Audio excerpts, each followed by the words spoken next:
तो आइए अब हम चलते हैं अपने नेक्स्ट टॉपिक की तरफ, जहां पर हम प्रूव करना सीखेंगे कि इरेशनल नंबर कैसे हम शो करेंगे।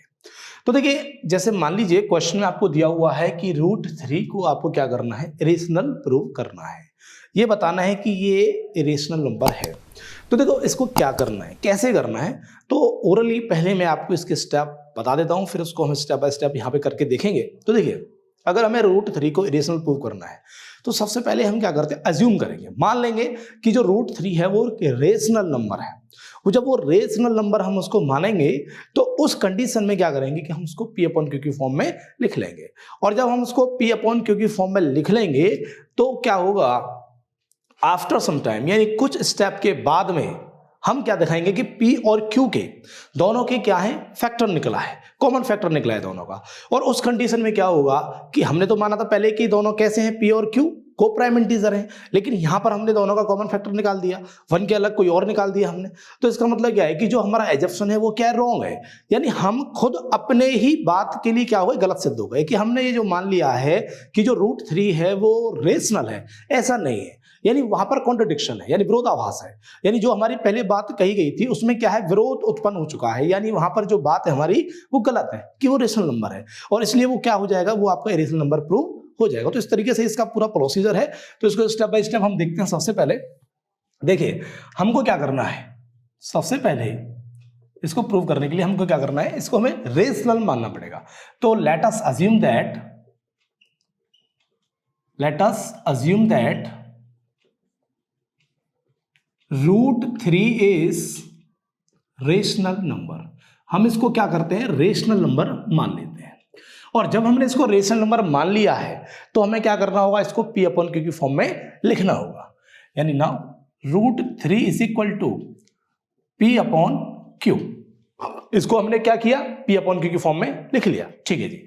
इसके बाद यहां पर जो Q है वो क्या होना चाहिए, 0 के बराबर नहीं होना चाहिए, क्योंकि जो रेशनल नंबर होता है, बताया था मैंने सबसे पहले कि जो P/Q की फॉर्म में जब है रेशनल नंबर तो Q 0 के बराबर नहीं होना है, यानी जो डिनोमिनेटर है वो उसको 0 के बराबर नहीं रखना है। तो देखिए यहां पर लिखेंगे P एंड Q आर को prime integer and Q not equal to 0।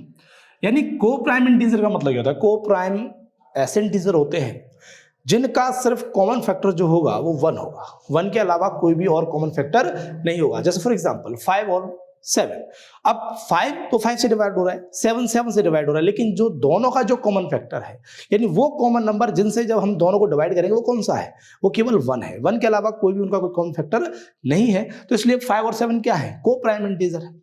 इसीलिए ऐसे ही यहां पर जो P और Q को हमने माना है, क्या माना है, को प्राइम इंटीजर, और जो Q है वो 0 के बराबर नहीं होना है। फिर आगे करते हैं, √3Q is equal to P, हम इसको लिख लेते हैं, यानी डिवाइड से यहां पे क्या हो जाएगा, ये मल्टीप्लाई में पहुंच जाएगा। और फिर दोनों तरफ क्या कर लेंगे, स्क्वायर, यानी ऑन स्क्वायरिंग बोथ साइड, दोनों साइड क्या करनी है, स्क्वायरिंग करनी है। तो उस कंडीशन में 3Q² इज इक्वल टू क्या होगा, P²। अब यहां पर हम क्या देखेंगे, यानी जो 3 है इधर किस में है, मल्टीप्लाई, और जब इसको यहां से ट्रांसपोज करेंगे तो वो P को क्या करेगी, P² को डिवाइड करेगी, और जब वो P² को डिवाइड करेगी तो वो P को भी डिवाइड करेगी।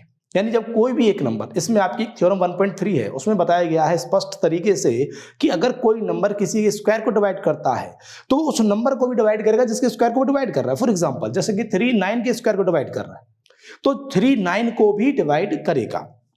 तो यहां पर हम देखते हैं कि जो है 3 divides P² and 3 divides P also, यानी वो P को भी डिवाइड करेगा।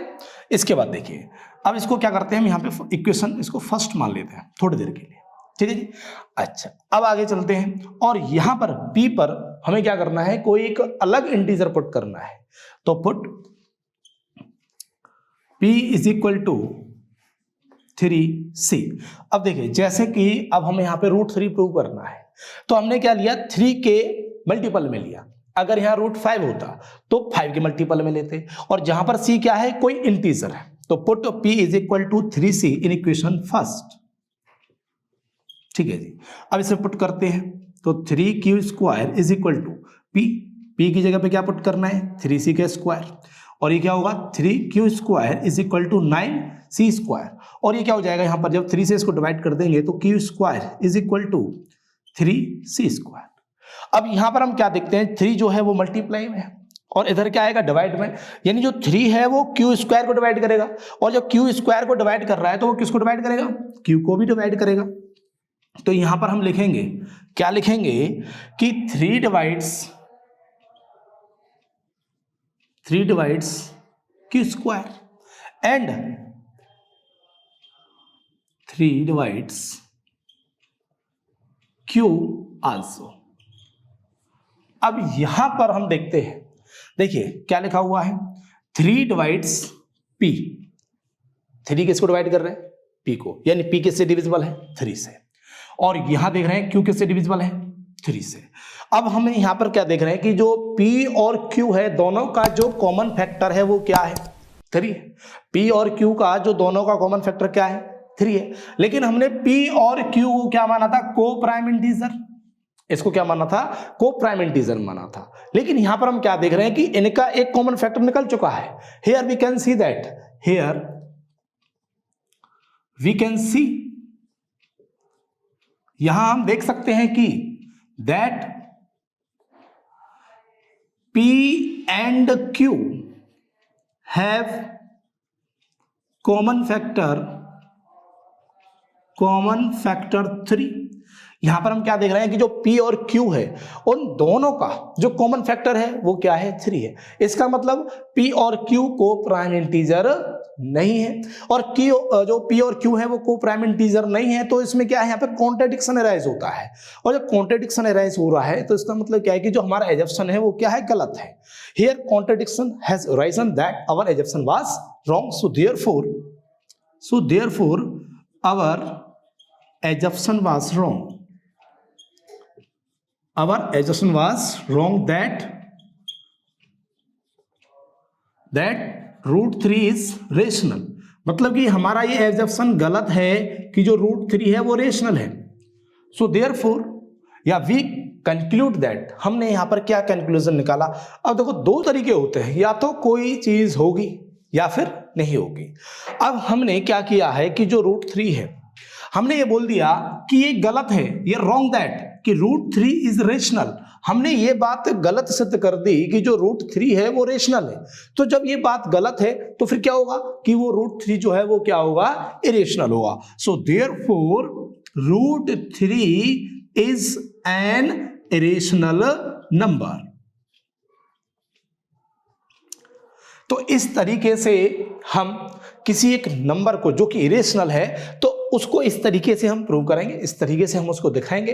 कहीं भी स्टेप कम ज़्यादा थोड़ी बहुत होंगे, कोई दिक्कत नहीं है, स्टेटमेंट आपको ऐसे ही लिखनी है या थोड़ी बहुत ऊपर नीचे, कोई दिक्कत वाली बात नहीं। लेकिन जो हमारा कंटेंट है, यानी जो चीज़ हम बताना चाहते हैं वो हमारी एग्जाम में सही रहनी चाहिए, सही तरीके से हमको लिखनी है।